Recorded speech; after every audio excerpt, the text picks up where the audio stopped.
Hello મિત્રો, નમસ્કાર. NC classes ચેનલમાં તમારું હાર્દિક સ્વાગત છે. તો ભવિષ્યના ભાવિ શિક્ષક મિત્રો, જો તમે અમારી ચેનલમાં નવા હોય, હજી સુધી આપણી એનસી ક્લાસીસ ચેનલને સબસ્ક્રાઈબ ન કરી હોય તો મિત્રો સબસ્ક્રાઈબ કરવાનું ભૂલતા નહીં.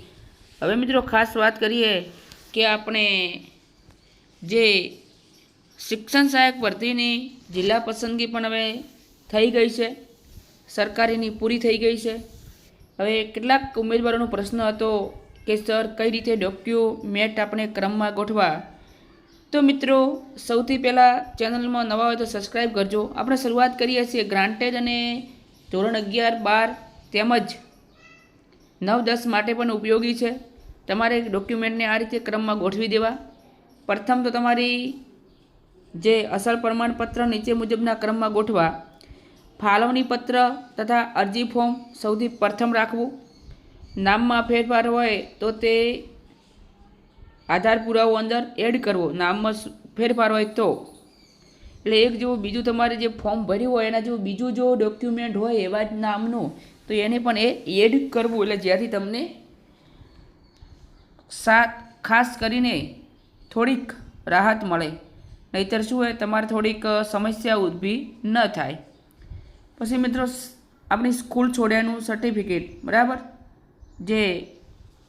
જેની એલસી આપણે કહીએ છીએ, લિવિંગ સર્ટિફિકેટ.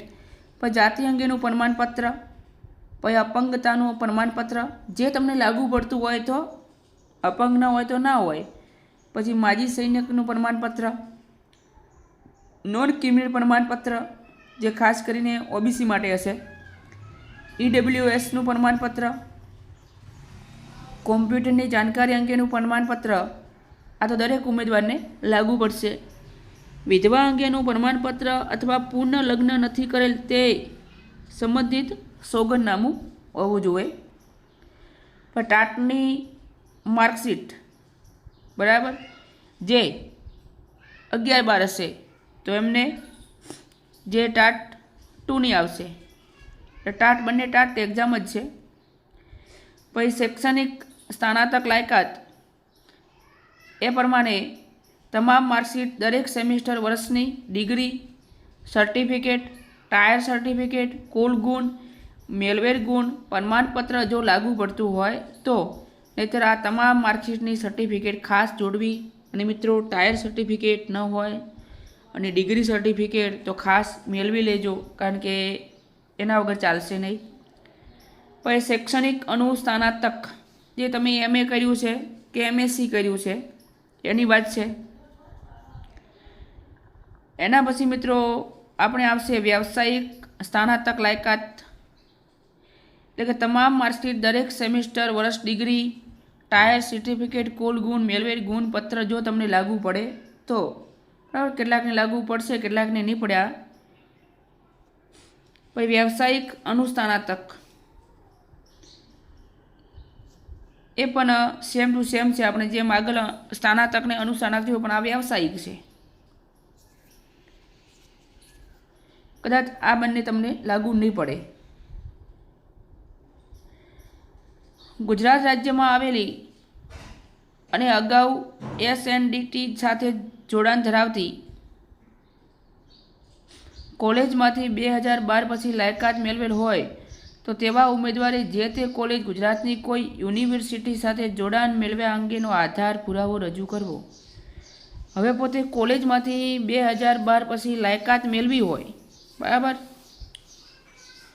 જે અગાઉ જે અમુક જોડાણ કોલેજો ધરાવે છે, જેમ કે અમુક ઉમેદવારો છે, બરાબર, માત્ર પરીક્ષા આપે છે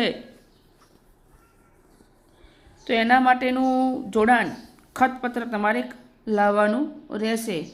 જે યુનિવર્સિટીની અંદર જે તમે કોલેજ કરી છે તમને આપી આવશે કે એના પછી અમે અહીંયા અભ્યાસ પૂરો જે કર્યો છે એની વાત છે. હવે મિત્રો એક બીજું તમારે વાત કરીએ તો એક સેટ જે છે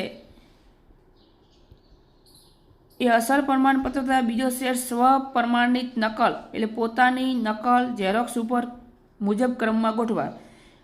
જેવી રીતે આપણે આ માહિતી આપી છે એવી રીતે એક બીજી ઝેરોક્સ કોપી પણ તમારી સાથે ક્રમમાં ગોઠવીને રાખવી. બરાબર. હવે જે સરકારી મિત્રો છે એટલે કે સરકારી શિક્ષક મિત્રો છે એમના જે ડોક્યુમેન્ટ છે ડીઓ ઓફિસની અંદર જમા થશે. એમના જે ડોક્યુમેન્ટ છે એ બરાબર જે ડીઓ ઓફિસની અંદર જમા થશે.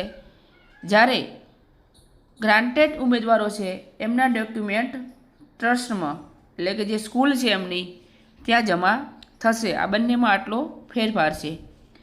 તો મિત્રો કોઈ પણ જાણકારી માહિતી તમને જરૂર હોય તો ચોક્કસથી કોમેન્ટ બોક્સમાં જણાવજો. અમે તમને પૂરેપૂરો માહિતી આપવાનો પ્રયત્ન કરીશું. અને ફરી નેક્સ્ટ વિડીયોમાં મિત્રો મળીશું. એની પહેલાં ચેનલમાં નવા હોય બીજા મિત્રો સુધી પણ પહોંચાડજો કે આપણી ચેનલને લાઇક શેર અને સબસ્ક્રાઈબ કરવાનું ભૂલે નહીં. ફરી નેક્સ્ટ વિડીયોમાં મિત્રો મળીશું. જય હિન્દ, જય ભારત.